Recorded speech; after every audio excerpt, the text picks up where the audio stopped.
Ang hangin! Tumatayo ang buhok ko! Ay, hindi! Di ba ako nag-vlog yan? Humihingi po ko ng ano, ginawa kong avocado. Ayan o. Ayan o. Sabi ko hindi, nagwawala. Kala mo Ano ah. kanin? Pag mo matulak, Alam mo, ah. istorbo. No! So, ingay. So, ito na tayo mga ka-super mom. Ito na yung aking nilutong upo with sotanghon. Ay, sarap. Diba? Ay, hindi na mainit. Pagkaluto kanina, nagsandok na ako kagad. Pinalamig ko kasi sobrang init. So, ito na. Taste reveal na natin. Ay, nahulog.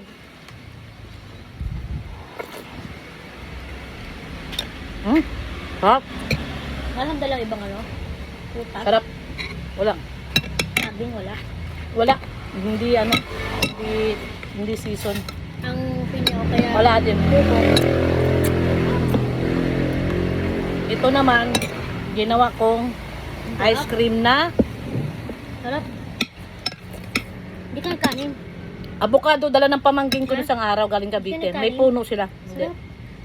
Kanin to.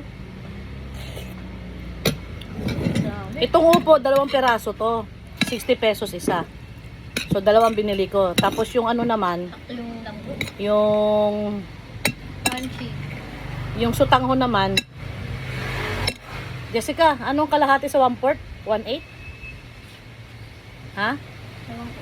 Basta kalahati sa 1/4 to. 1/4 to sa tingin mo yung 1/4 yun ang 250 sutanghon. grams, diba? 250 grams. Oh, edi yung ano, 175 grams. 125. Ay, 125 grams.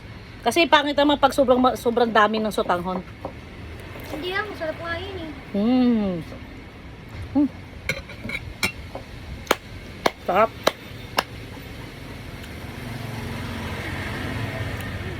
Kahit di ka na magkanin, busog ka na.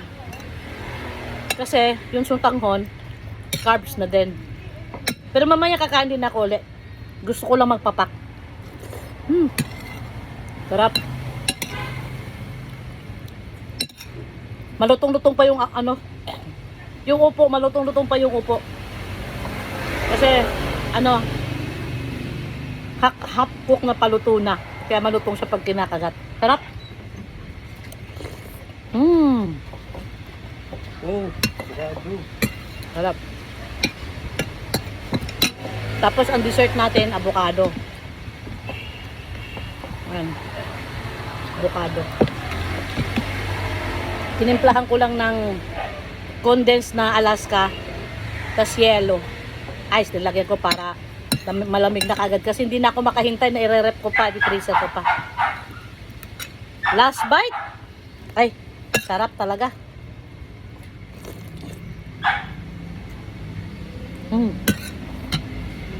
Sarap.